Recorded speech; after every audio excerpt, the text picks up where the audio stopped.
Hello there. Good morning. 9 a.m. 59 degrees. It feels like October 1st. It is. So we have your bus stop forecast coming up. I know. Yeah, it feels like school time for kids. It does. Yeah, I kind of like it. Yeah. By the way, I looked back in history. This is the record low daytime high for this time of the year is like on average 65 to 66. Hang on, I have to process. Record low daytime high. So the lowest high temperature. Got it. Okay. Now for today, it happens to be 60, which is like some anomalous. One year was just super cool. But generally, the second half of July, the coolest daytime highs it ever is around here is like in the mid 60s. So today, 68, 69. So bottom line, this is about as cool as it ever gets around here. Sure. For the second half of July. For July 22nd. Yeah. Which, given how warm the month has been, it's quite a little nice change. And by the way, and even you were saying the temperatures coming up aren't looking particularly warm or hot. Low 80s for the weekend, but then next week we kind of travel back down again. In fact, there we go. We're in the 60s today, 75 tomorrow, 81 on Friday. Well, 81 on Friday seems lovely and a nice weekend, but what's going on this weekend? The Italian Fest starts. The Italian Fest, okay. Canal Fest wraps up. Okay. Which was canceled, by the way, yesterday. Yeah. And what else this weekend? It was just on the tip of my tongue. I don't know.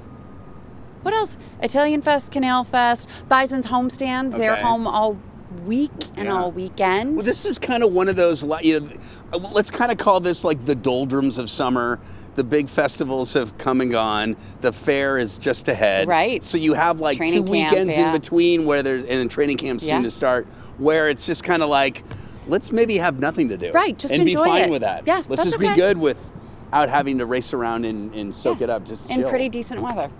Okay, I'm going to go down and do the news. You finish the weather up here, and I will see you down there in a little bit. Sounds good. Okie dokie. All right, there we go. Our numbers are going to make a nice climb in the coming days after being in the 60s today, close to 70, mid-70s tomorrow, and then low 80s for your Friday. It looks like low to mid-80s, probably low 80s for Saturday and Sunday. More on that coming up. So some lingering clouds today. So we had full sunshine earlier. Now I'm noticing some clouds building. So that's going to be kind of the case today. In and out of clouds today. Sunny tomorrow. For the end of the week, we're going to be near 80, mid-70s tomorrow, closer to 80 on Friday. And for the weekend, a few showers on Sunday into the afternoon particularly. So Saturday looks fine, but the second half of the weekend, there might be a couple of showers to deal with. Not today. Today it's certainly cloudy right now across the southern tier. Notice the little hole in the clouds over Buffalo to Batavia, but that's going to fill in a little more with some clouds. So we'll go in and out of clouds today with temperatures upper 60s, maybe around 70 degrees. Tomorrow morning, it will be clear and, into the upper 40s to mid 50s. And then for tomorrow afternoon, mostly sunny, if not totally sunny, with temperatures into the 70s. Just a few fair weather cumulus clouds over the hills. Next 5 days, there's Thursday, there's Friday. Saturday, we're into the 80s. And as I mentioned, a couple of thunder showers on Sunday.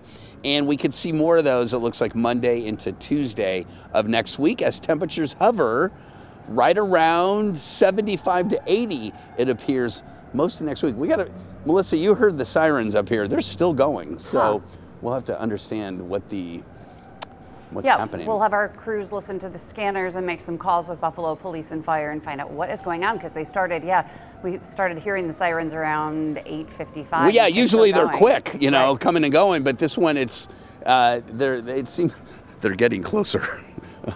But they're not police sirens. That's good. Right. Okay. Now a hook and ladder is traveling down Delaware. So, hook and that's what we used to call them. It's the ladder trucks coming down. Thank you, Patrick. Okay. We'll make some calls. We'll figure it out, and we will bring you that information as soon as we learn what's going on.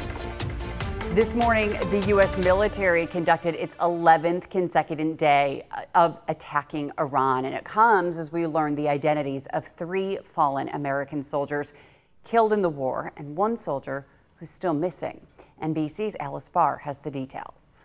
Today, President Trump is preparing to greet fallen American soldiers killed in Iranian attacks over the weekend and returning to Dover Air Force Base for a solemn ceremony. It's a great honor for me to do it. Just as we're learning more about the fallen, 30-year-old Sergeant Michael Emmanuel Swinton was killed in an Iranian drone incident in Iraq.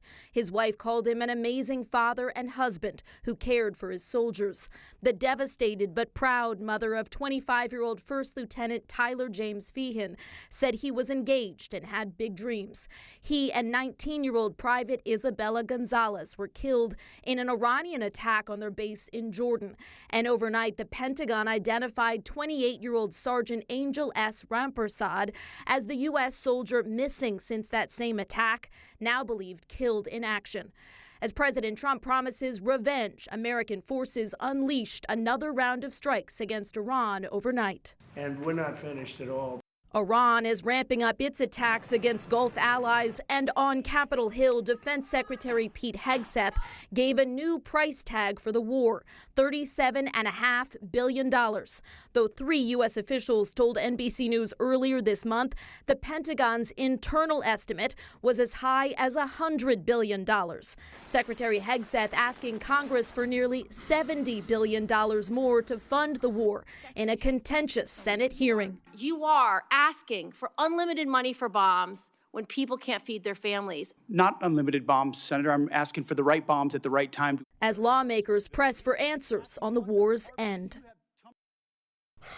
And that was NBC's Alice Barr reporting. Well, the old St. Anne's Church on Broadway in Buffalo has caught fire for the second time in the past week. This time, the Buffalo Fire Department says the fire was intentionally set. Flames were reported around 5:45 yesterday evening, smoldering inside the historic church. Investigators have ruled the cause of the fire as arson. The building also caught fire last Friday, and the cause of that fire remains under investigation. But you might remember back in January, this 4-alarm fire ripped through the church's neighboring building, the former St. Anne's Roman Catholic School. And that first fire destroyed much of the inside. However, the exterior was still standing. The federal terrorism trial of Hadi Matar continues this morning with 99 potential jurors called to federal court yesterday. We expect jury selection to wrap up at some point today and opening statements to follow. Judge Richard Arcara says the trial is expected to last about a week and a half. The U.S. government alleges Matar was motivated to attack author Salman Rushdie at the Chautauqua Institution in 2022 by a foreign terror group. Matar's attorneys argue he acted alone and not on behalf of Iran. Rushdie is expected to take the stand during the trial. The Diocese of Buffalo has officially sold 3 downtown properties, including its former headquarters, in a pair of deals. According to our partners at Buffalo Business First, the deals total $4.6 million. A diocese spokesperson tells 2 on Your Side the proceeds from the sale of the Catholic Center, 2 parking lots, and a garage will go to the settlement fund, providing long-awaited financial restitution to victim survivors of clergy sexual abuse. And a local lawmaker, as well as advocates for survivors of clergy sex abuse, are calling on the Diocese of Buffalo to release its confidential records on Father Jeffrey Nowak following his recent federal child pornography charges. Later this morning, Assemblyman Pat Burke will hold a news conference to talk about a proposal involving the criminal investigation into Nowak. It's happening in his office at 10 a.m. Now, Burke says he plans to outline the actions that investigators should take in order to hold Nowak and those potentially involved fully accountable. Just yesterday, attorney Mitchell Garabedian and clergy abuse advocates questioned what church leaders knew about Nowak's conduct over the years and renewed calls for greater transparency. That's the main issue, I think. The main issue is, as Mitch said, we are not, unfortunately, going to take the church and change it because they're not going to change. But we're here to educate that children are not safe anywhere in the church. And the church continues, especially during this past Easter season, to attract more and more people to come to the Catholic faith. And kids are not safe. They're not safe until we get transparency. In a statement, the diocese says it is fully cooperating with federal investigators and ended all financial support for Nowak after learning of the allegations. In addition, Bishop Michael Fisher is asking the Vatican to remove Nowak from the clerical state. Right now, the community is in the midst of a discussion on what to do with Buffalo's entertainment district. Leaders are currently weighing new measures that could impact who can be there during late night hours on the weekends. Councilman Mitch Nowakowski presented his proposal to the Common Council yesterday. It would make the entertainment district 21 and over Thursday through early Sunday from 10 p.m. to 4 a.m. Now, as you can imagine, this is getting some pushback from business owners. 22 businesses in the downtown entertainment district have signed a petition opposing the age restrictions. However, Nowakowski says he's concerned by a recent stretch of violence in the area, and he doesn't want downtown getting a bad rep. Nightlife economy. Nightlife is a part of the economy. It's a part of a city, and we need to move forward in a way where businesses can exist safely. To restrict individuals that are under 21 years old from the entertainment districts is not unorthodox. Rochester does it. They have checkpoints. Now, that petition was sent to the Common Council by Tarantino Law Firm, which represents Bottoms Up and Venue on Chippewa. The Common Council will reconvene on August 11th to continue to discuss the issue. The Buffalo School Board is set to swear in a new member this afternoon. Roscoe Henderson III will be filling the vacant North District seat, barring a sudden change. Henderson's appointment to the school board comes despite pushback from Buffalo Mayor Sean Ryan, who asked the state education department to prevent the board from adding a new member. On Monday, the state education commissioner sent a memo to the school board recommending it not fill the position. But the board had already started interviewing candidates and voted for Henderson to join the board later that day. It was a recommendation, and I looked at it as being the right thing to do, coming from the commissioner, that we should follow her recommendation because we ultimately depend on the state for a lot of things. And I think he's going to be a great addition to the board. I just thought the process was not handled correctly, and that's why I abstained for my vote. 3 board members in all abstained from the vote, including at-large member Larry Scott, who shared with us that he also abstained for the same reason. Board President Dr. Kathy Evans Brown, however, released a statement yesterday saying that she talked with the commissioner after they got the memo, and she came away from that conversation understanding that the board could proceed with its legal responsibility to fill the vacancy. She also explained in her statement that if the board hadn't picked someone by Friday, the mayor would have been authorized to appoint someone. We will be following this story as it develops. We'll be there for the swearing in at 4 p.m. and we'll update you later today on our newscasts on Channel 2. Well, the Genesee County Fair is back in Batavia this week.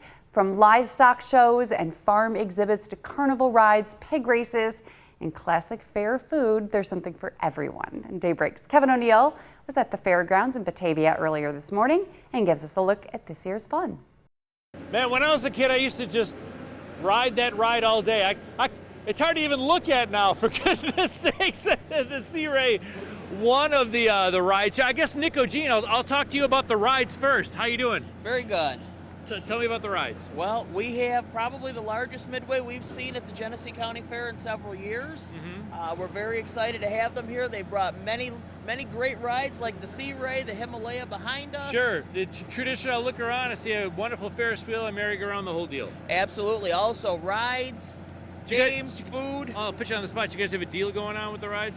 So we do. Okay. On Wednesday, Friday, and Saturday, we run Kids Day specials. Oh, that's cool. From 1 until 3 to get a reduced price wristband to ride the rides. And the wristbands, once you buy them that day, they're good all day long for one price. Oh, that's all. I talked about this on Daybreak too. It's a good sized fair. People, you don't have to choose one county fair, but this is a more traditional size county fair. You can do you can do everything in one day. Absolutely, that's what we go for here. We try and be a true county fair. Upcoming attractions. We've got our enduro race tonight. We have stock car racing on Thursday, our huge demolition derby on Friday, and semi-truck pulls on Saturday. And of course, 4-H is a huge part of what you Absolutely. We have a ton of animals here. We had a lot of our open shows earlier this week. Our 4-H shows are going on now. Barns are full. Agricultural county, man. Absolutely. Fantastic. Appreciate you. Of course, a fine native son right here, Nick O'Gene. We're in Batavia. Of course, a close drive from wherever you are in our viewing area. On your side in the town of Batavia, I'm Kevin O'Neill, Channel 2 News. Looks like fun, Kevin. Thank you. By the way, we did call about those fire trucks that Patrick was hearing. They could be related to a fire on Jersey Street in Buffalo happening right now, but the fire department says that they do have that fire contained. Unsure of what went up in flames and if there were any injuries, but we'll stay on top of that today as well.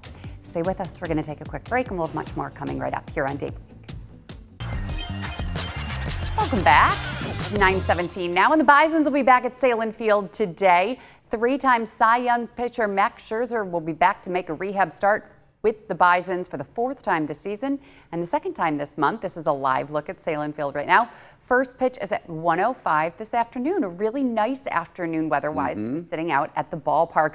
The game delayed yesterday because of all of the rain. Homestand continues all week long. There's also a drone show at the end of the week. Natalie Foss, our reporter, is talking with some of the Bisons officials about what to expect for that. So some fun stuff coming up on the Bisons, fireworks and the whole 9 yards. So yeah, check it out. Good weather-wise. Was the game postponed or delayed? I think it was a rain delay. Delay. They So they played. They did finish it. Good. Okay, Yeah. good. All right, and we are officially 1 week out from the start of Bills training camp at St. John Fisher in Pittsburgh. The rookies have started reporting to camp, I believe, just to Orchard Park right now.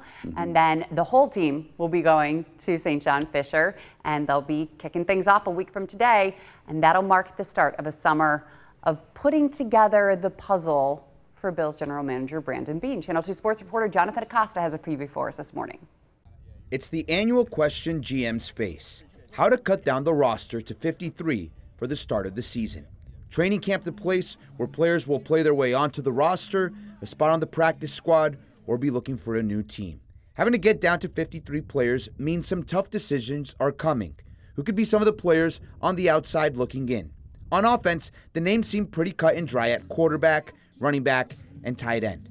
At receiver, with Tyrell Shavers still coming back from injury, there shouldn't be any surprises left off the roster. But Josh Palmer and Mecole Hardman are possible names to keep an eye on. Palmer had a disappointing first year in Buffalo with the season impacted by injury, and Hardman's main value is more as a return man than in the passing game.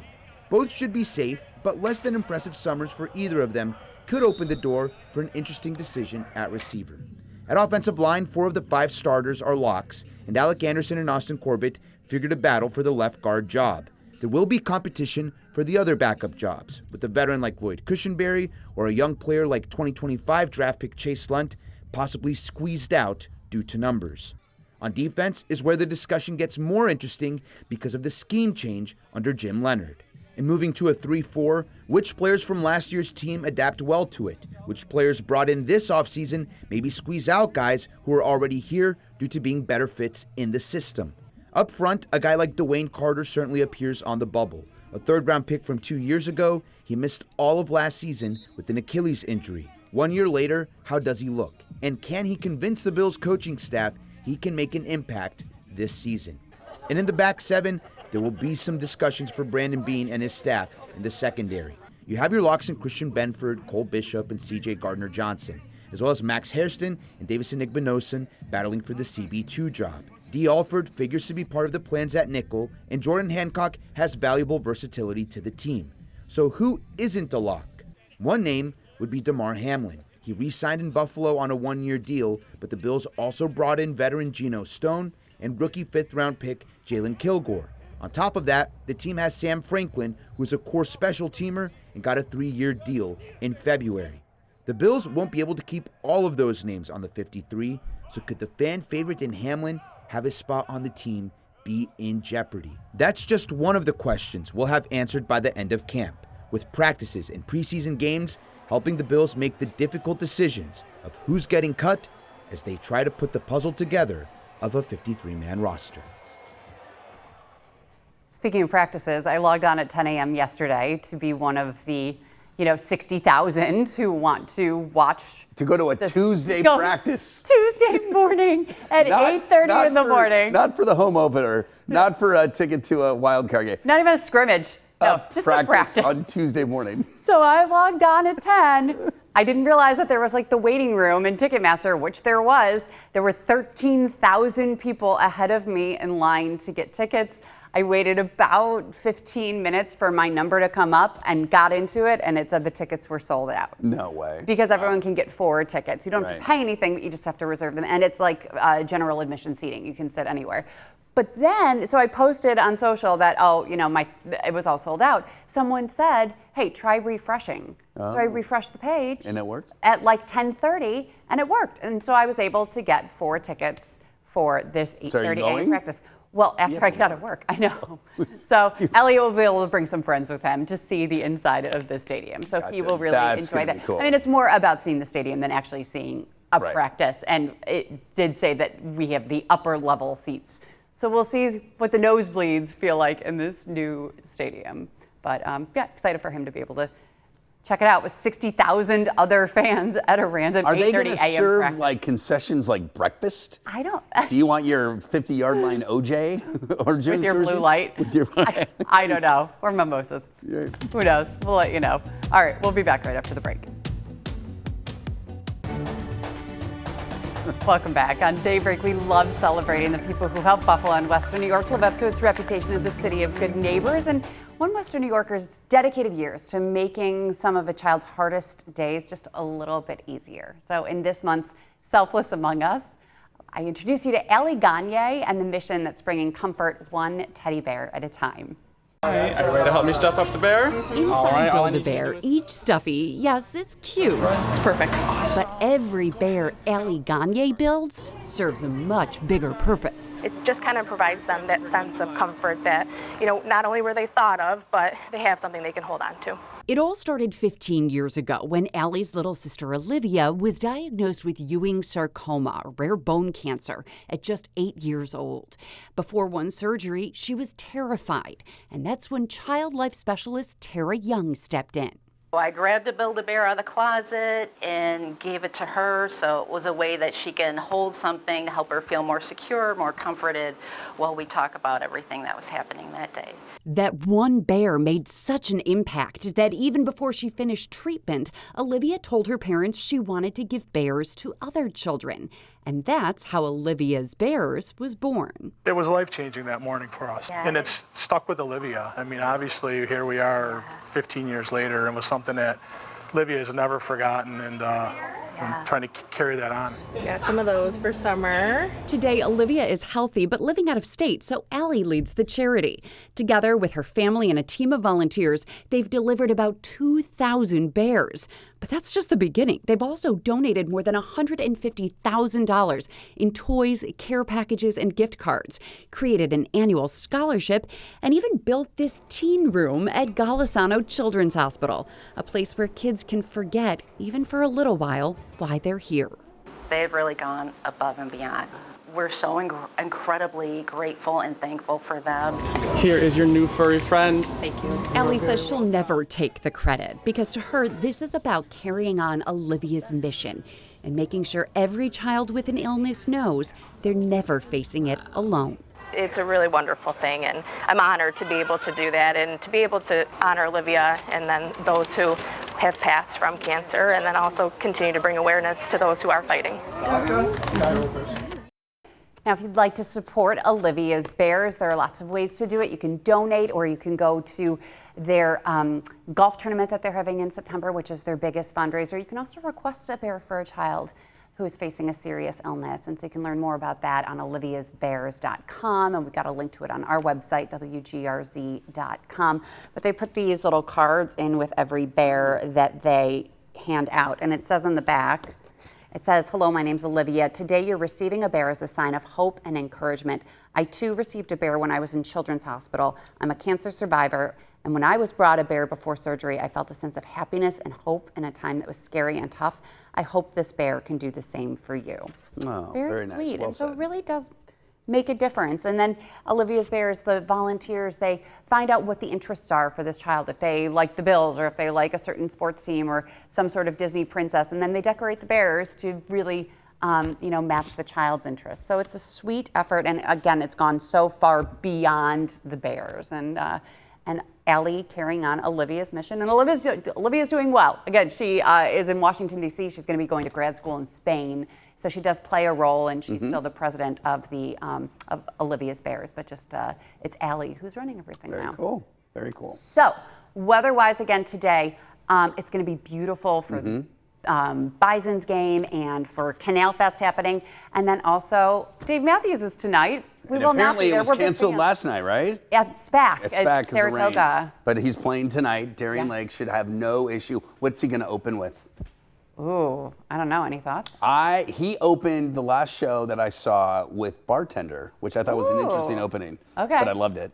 We will have someone please send us the So much set to say. list so that we can analyze it tomorrow as Full we deep dive. feel like we have Have a great show if you're going. It's going to be awesome. Bye, everybody.